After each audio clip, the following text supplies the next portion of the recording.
Morning everybody, how are you all this morning? Beautiful day today. You can tell by the reaction lenses have gone a wee bit darker because the sun's out. Apparently it's going to be high UV rays today, which is great if you're out sunbathing. Mine put some suntan lotion on. So you can see my tagline here, investment strategy, status doesn't pay the bills. Before I start actually, I want to talk about one of the most important things I heard from a person far more successful than me. The nearly man, Dave McKeown. The nearly man. I was nearly this and I was nearly that.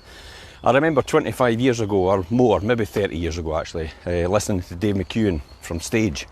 I was in the seats obviously, and he was on stage. And Dave McKeown talked about how he was fantastic. He was a brilliant footballer when he was younger. He was going to get picked for the Irish Football League and be one of the top footballers in Ireland and possibly in the UK, possibly worldwide. And he threw it all away because he didn't have the discipline to stick to what he was doing and do it well. And then he went on and he talked about another situation where he was going to be successful in something else.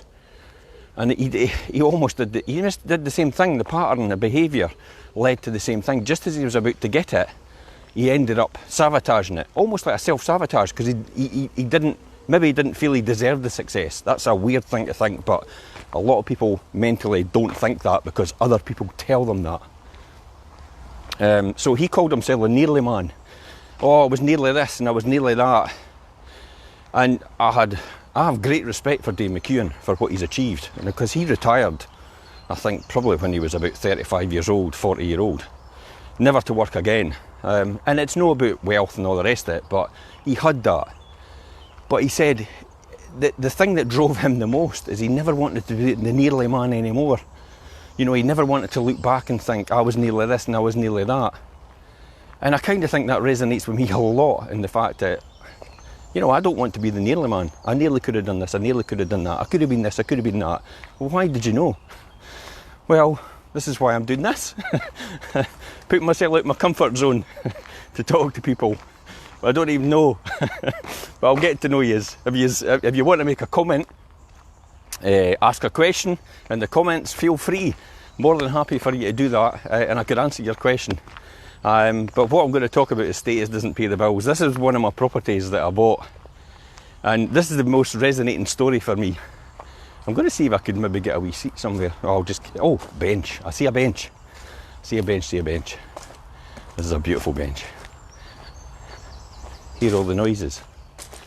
All the birds chirping. There's nothing greater than that. See all these wee birds chirping? That actually contributes to your good mental health.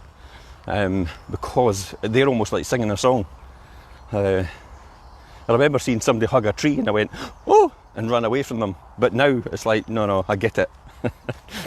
There's tree huggers. Yeah, okay. This is where I am just now. Have a wee looky. And at some point in time I'll see some squirrels just running by me. This is Silverburn. Okay, so day 11. Status doesn't pay the bills. I remember vividly this story. I still have this property today.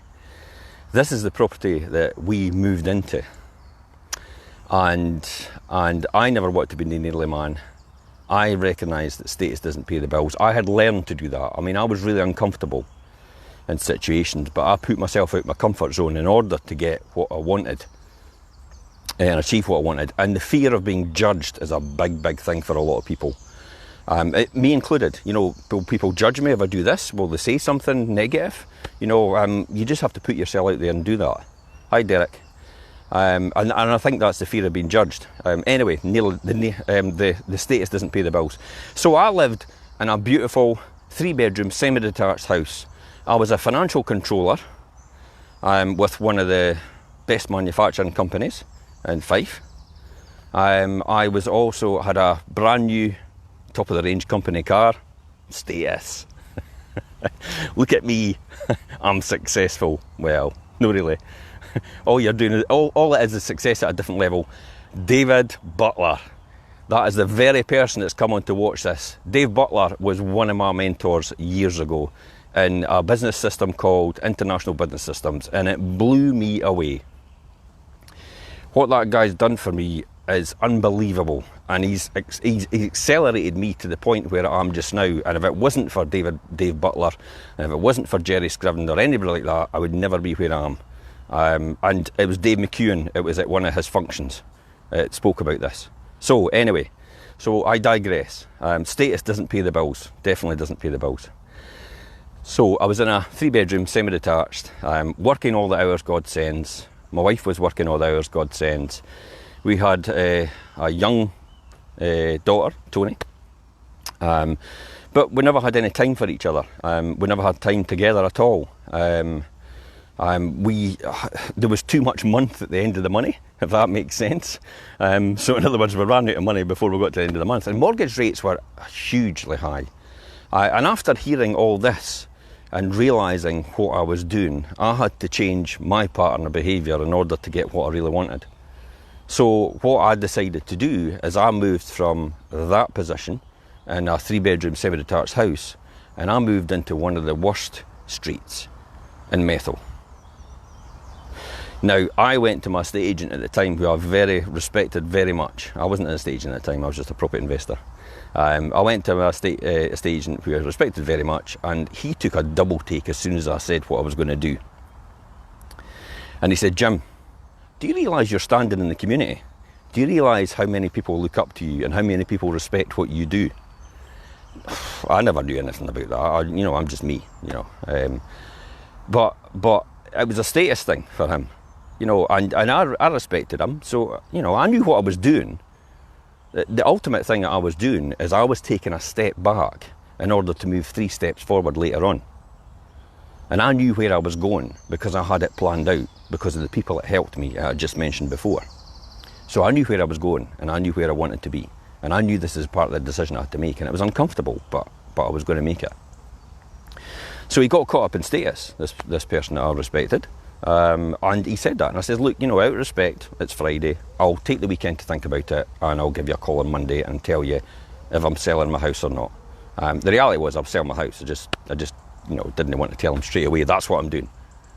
I subsequently then put my house on the market and moved into, now bear in mind where I was before, working all the hours God sends, paying a mortgage I couldn't afford, no much money at the end of the month at the end of the money.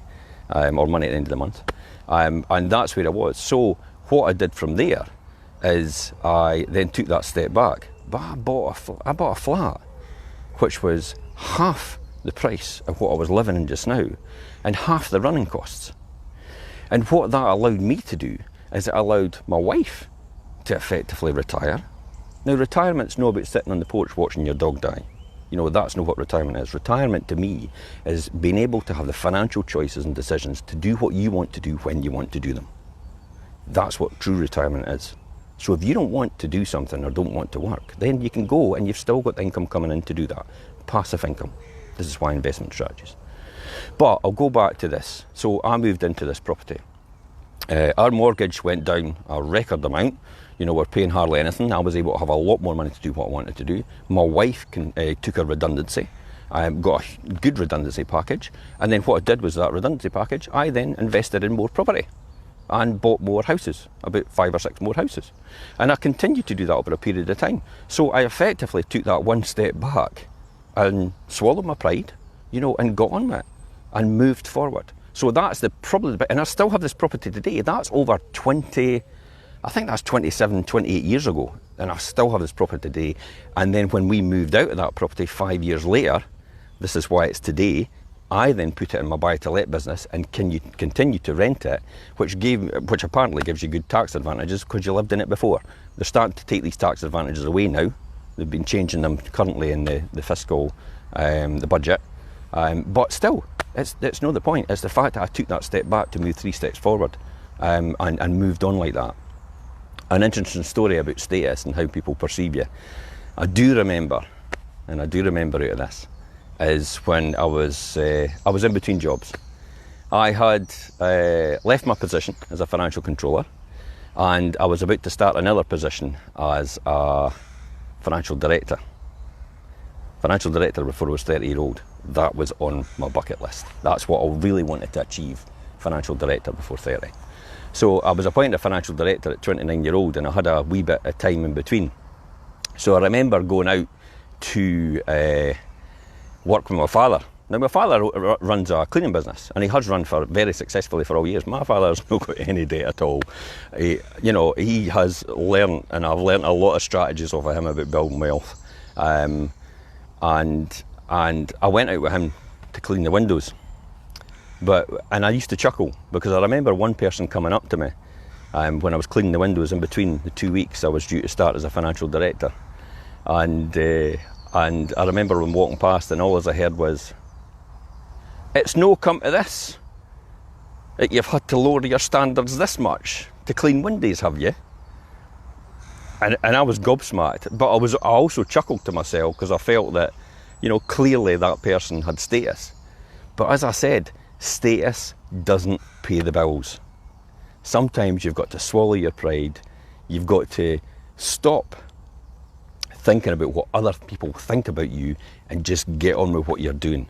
If you know where you're going, it doesn't matter, because you know where you're going.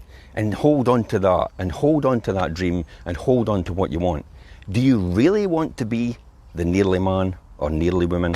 I nearly did this, I nearly did that. And that's my lesson for today that I've learned over the period of time. Hopefully it'll give you some insight into what you need to do to achieve your goals. All best for today, and I'll see you tomorrow at 7:30. Bye-bye.